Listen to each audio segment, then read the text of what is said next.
자, 지금까지 우리는 남의 재무 상태와 손익계산서를 보는 방법을 살펴봤습니다. 그럼 이제 이 세상에서 가장 중요한 나의 재무 상태, 나의 손익계산서를 만들어 봐야겠죠? 그 전에 거래란 무엇인가에 대해서 좀 곰곰이 생각해 볼 필요가 있습니다. 회계를 만든 사람들은 모든 거래에는 이중성이 있다는 미묘한 사실을 감지해요. 이것을 거래의 이중성이라고 하는데요. 거래의 이중성을 여러분 이번 시간에 이해한다면 인류 역사상 가장 중요한 발명 중에 하나로 평가받는 복식보기를 이해할 수 있는 토대를 갖추게 됩니다. 지금부터 거래의 두 얼굴을 함께 살펴봅시다. 가상의 저 얘기를 한번 들려드려 볼게요. 제가 이제 사회생활을 하기 위해서 독립을 하려고 하니까 부모님이 걱정이 되셨나 봐요. 그래서 없는 살림이지만 700만 원의 독립자금을 지원해 주셨다고 한번 생각해 봅시다. 자, 그러면 저 700만 원이라는 저 돈은 어떤 이중성을 갖고 있냐면 자산과 자본의 이중성을 갖고 있습니다. 왜요? 저 700만 원은 부모님이 저한테 준 돈이기 때문에 다시 갚을 필요가 없거든요. 저런 돈을 뭐라고 하냐면 자본금이라고 불러요. 즉, 자본금 700만 원이라고 하는 측면과 또 하나는 저 700만 원을 현금으로 받았기 때문에 현금, 자산 700만 원이라고 하는 이중성을 갖고 있는 것이죠. 자, 그리고 제가 이제 사회생활을 하려고 하니까 살 집이 필요하잖아요. 근데 살고 싶은 집이 1000만 원이에요. 근데 수중에는 현금 700만 원밖에 없기 때문에 은행에서 빚을 져요.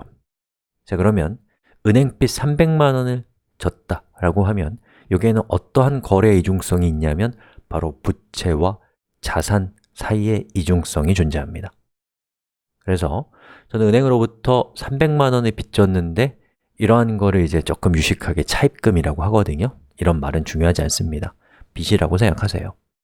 자, 그리고 동시에 차입금 300만 원이라고 하는 것으로 인해서 뭐가 들어왔어요?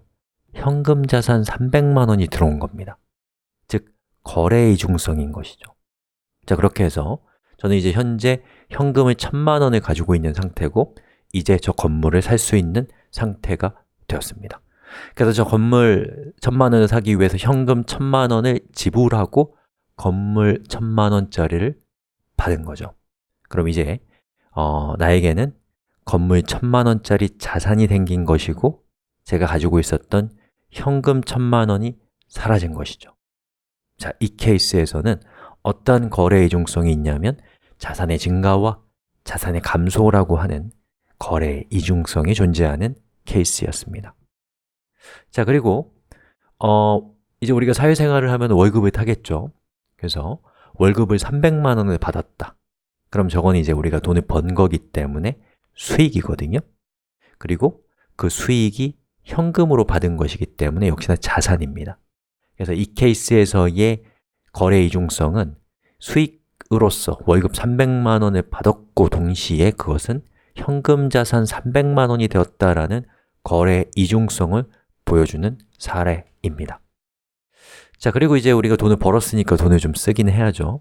그래서 통신비를 100만 원이나 썼다고 한번 쳐봅시다.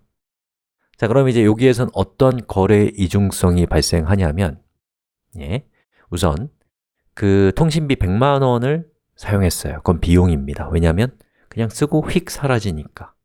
그리고 동시에 내가 가지고 있었던 현금 100만 원을 쓴 것이죠.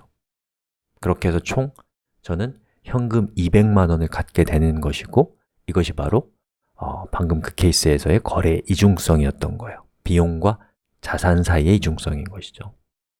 자, 그리고 이제 돈을 벌었으니까 또 빚을 갚아야겠죠, 부지런히.